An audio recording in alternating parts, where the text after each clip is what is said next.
Hi, I'm Dr. Elliot Adam from ElliotOracle.com. I'm also the author of the award-winning Fearless Tarot, How to Give a Positive Reading in Any Situation, which I'm now offering on my website signed copies of. So basically, I'm going to pick a card for whoever you want me to sign the book to and write a personalized message to you based on the card that you receive. I'll send it along in the book, and that is available at ElliotOracle.com.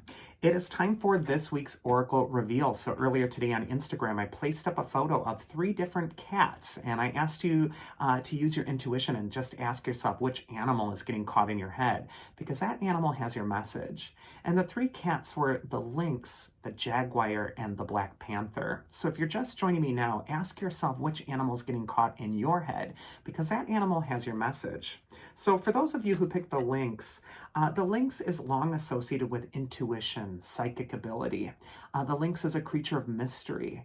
It kind of smiles at you and it kind of reveals that it knows what's happening. It has the answers.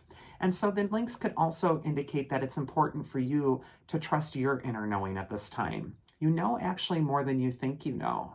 And sometimes if you're mad or stressed or scared, you kind of lose access to that inner knowing. And so the Lynx could be calling you home and to pay attention to those signs and signals that are really giving you the answer that you're looking for.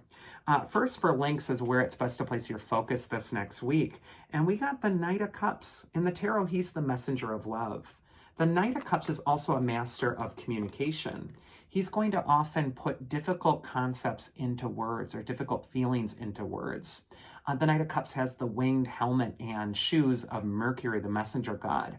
And the Knight of Cups could just indicate that this is a time to articulate your own feelings. If you're struggling with something emotionally, maybe it's time to write it or speak about it or express it in some way and get it outside of you so that you can understand it more clearly. For romance, the Knight of Cups is always a great card. So if you're looking for somebody or looking to date, that's a wonderful card for that. But more importantly for me, the Knight of Cups is really the messenger of your bliss. He's asking you, if it's not enjoyable, why are you doing it? Maybe it's time to focus on what you most feel satisfied by in your own life and put your energy into that thing. That's going to be really what gets you to the next level. And if you're running into some opposition, the Knight of Cups, like all Cups cards, they're element of water. He's telling you to go with the flow. Go with where the energy is naturally flowing and stop trying to make something or force something to happen that doesn't really just feel harmonious at this time. The advice from your inner wisdom, if you pick the Lynx, is the King of Wands. And he's the wise, competent leader of the tarot. The King of Wands is also the survivor. He's the self-made king. He builds himself up from nothing. And what this could indicate is that you yourself have also arrived at this place in your life with very little help. And it's important that you're really trusting that inner competent archetype within. It's important to get on your own side at this time whenever we see the King of Wands. And much like the Lynx is talking about, there's a sense that you really know more than you think you know, but you do have to tune into your emotions, your intuition, or your instincts. That's going to be what really helps you through. And then finally, the mythic archetype that will help the Lynx this next week is Helen of Troy. She's the archetype of beauty. And Helen is telling you the importance of beauty in your own life. It elevates the mood. It could be a time to be creative when we see these cards, to create more beauty. And that's not just about physical, superficial form or anything like that. It might be time to add more color to your environment, more beauty to your environment. It might be time to stop struggling and instead find harmony through embracing beauty or also exhibiting what's most beautiful about yourself. Helen's basically telling you that if you go toward where there's beauty, grace will follow. The second animal is the Jaguar. And if you pick the Jaguar, this is an animal archetype of integrity and impeccability. The Jaguar could be telling you that it's important for you to be excellent in some way. The ancient Greeks had a word for it. They called it arete. And the loose translation for that is of excellence. But I had a Greek teacher who was so funny. He said, arete really just means badass. So if you get the Jaguar, it could say that you really want to be badass this next week. You really want to up your game. You want to do the thing that you do excellently. And you want to hold yourself in your highest esteem and integrity as well. So don't be afraid to shine. First card for Jaguar is where it's best to place your focus, and there she is, the Empress. This is the time to plant seeds toward a future harvest. The Empress is always a reassuring figure in the tarot. She's a card of abundance, and she's also very regal. She sits in her throne. The Empress doesn't chase after things or chase after people or chase after an opportunity. People come to her and bow at her throne. So when we see that Empress archetype, this could be a time where you really want to embody your majesty. You want to allow things to come to you instead of feeling like you have to force them. And that element of water is also present in her card with that little waterfall in the background. This could just be a time to go with the flow. A time of abundance is opening. Advice from your inner wisdom, if you pick the Jaguar, wow, look at that, the Emperor. So we got both archetypes here of the Empress and the Emperor. These are complementary energies, the yin and the yang, the masculine, the feminine, however you want to describe it. These cards coming together say that both energies are needed at this time. You're both required to be nurturing, compassionate, soft, inviting with the Empress, but you're also needing some toughness with the Emperor. He wears armor. He's not afraid to fight or go for things or initiate things. There's an internally directed self-care element to the Empress, and then there's this external, outwardly directed energy with the Emperor. You're needing both of these archetypes right now. Too little Empress could indicate that you're being belligerent, or you're being too tough, or you're not allowing your feelings to flow.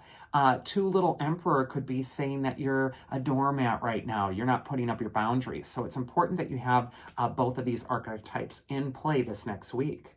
And the mythic archetype that's going to help you is Eos. She's the goddess of dawn. She's called Rosy-Fingered Dawn. She's the pink sky that appears first thing in the morning. And basically she's saying a new day is dawning for you. But with this new day, you're needing to step into it with balance. You're needing both the Empress and the Emperor as the archetype that's going to help you with this new beginning. And then finally, the Black Panther can indicate your shadow self. He can also indicate the healing that's found in the dark places, in the quiet, in the shadow. Shadow is not evil. It's not bad. It's where our greatest healing can happen. So if Black Panther is calling you, this could be a time when you're really delving into the mystery and into your own shadow for healing. First card is where it's best to place your focus if you pick the Panther. And we got the Two of Wands, which is always a card of growth and ambition. It shows the Lord of a Manor. He's got everything he could possibly want, but he wants the world still. He wants something more. So the Two of Wands will often indicate that you're really feeling like you've arrived at this place of success, but it's still not cutting it. You still want something extra, that little something more. This is an ambitious card. It does advise that you follow your ambition and that you do go for the best. But it's also a card that warns against dissatisfaction. And it's that I'll finally be happy when syndrome. Like, I'll finally be happy when I get this job that I like, or I'll finally be happy when I finish this book that I'm reading, or I'll finally be happy when people acknowledge me. And it never is enough, because then you get that next success and the next one and the next one, and it's just a never-ending thing. So a lot of times this Two of Wands is telling you to make peace, to be present, to be calm in yourself, and to look around and acknowledge all that you've already built. Advice from your inner wisdom this next week is Justice, and she's always an archetype of truth. She basically says if you want to reclaim your balance, you got to be honest with yourself at this time. And with the Two of Wands, that could also honestly be assessing what you've already achieved, what you already have, what you've already done. This could be a time where you're sort of sitting comfortably, making peace with where you are at this time. And Justice could also be pointing to things truthfully that you might need to grow with, either ambitiously or on a personal level. So this could be a time where you really put yourself under the microscope and ask yourself, well, what do I need to be doing more? How can I make a personal breakthrough?